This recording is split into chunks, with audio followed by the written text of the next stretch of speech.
You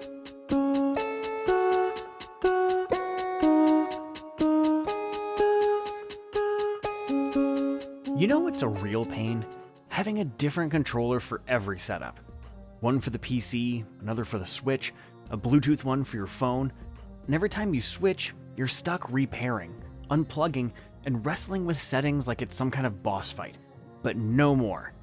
The Mojhon Blitz 2 says it can handle everything. And the silver lining is that it's already been battle tested by none other than Imperial Hal, a pro Apex Legends player. Impressive, right?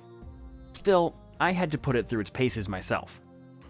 Well folks, the Mojhon Blitz 2 feels solid the moment you pick it up. The front has a textured finish that feels premium, and the handles use a softer, grippier plastic that keeps your hands comfortable even during those just one more round kind of nights. It's light enough to avoid fatigue, but not that hollow, cheap kind of light. More like a balanced, well-built feel. And it's not just comfort alone.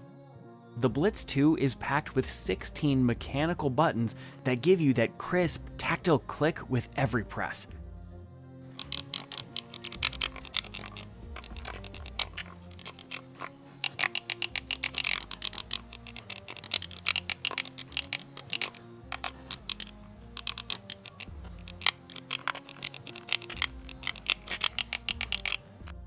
The lineup includes ABXY, the D-pad, LB-RB bumpers, LT-RT triggers, 2 back buttons M1, M2, and 2 extra bumper buttons M3, M4. Each one uses micro switches for fast response and fewer accidental presses. And trust me, it's a big win if you play anything competitive.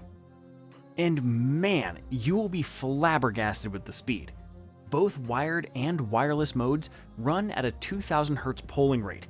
2000 Hz! Jeez.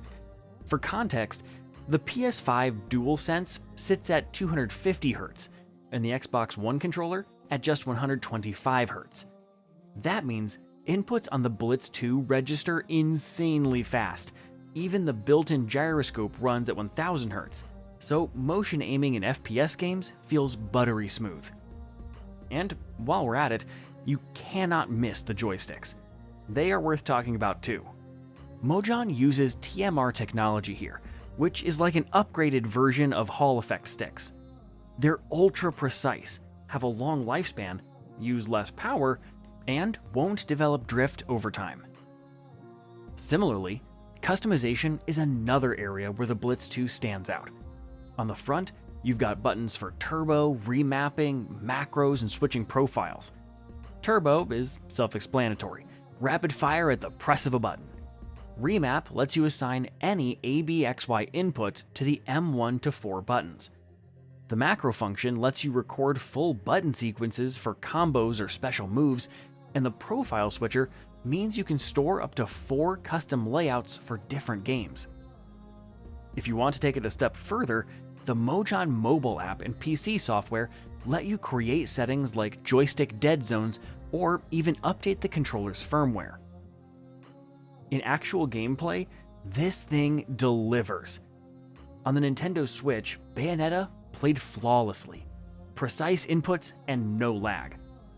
For platformers and Metroidvania games, the snappy mechanical buttons made quick movements feel effortless. I also tested it in Apex Legends with the gyro aiming turned on, and the difference was noticeable right away.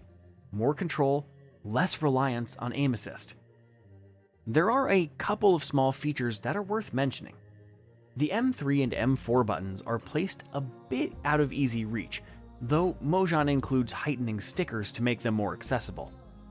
The triggers are digital instead of analog, which is great for shooters, but not ideal for racing games where you want gradual acceleration.